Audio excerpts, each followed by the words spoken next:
In Hebrews 13:5, God says, I never leave you nor forsake you.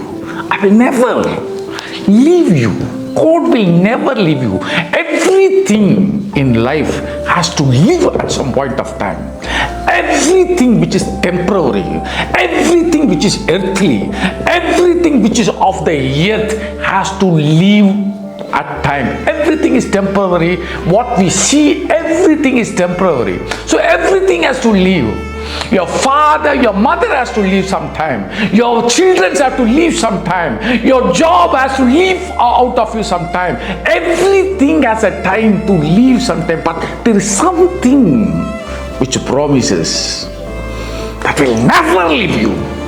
Will never ever leave you.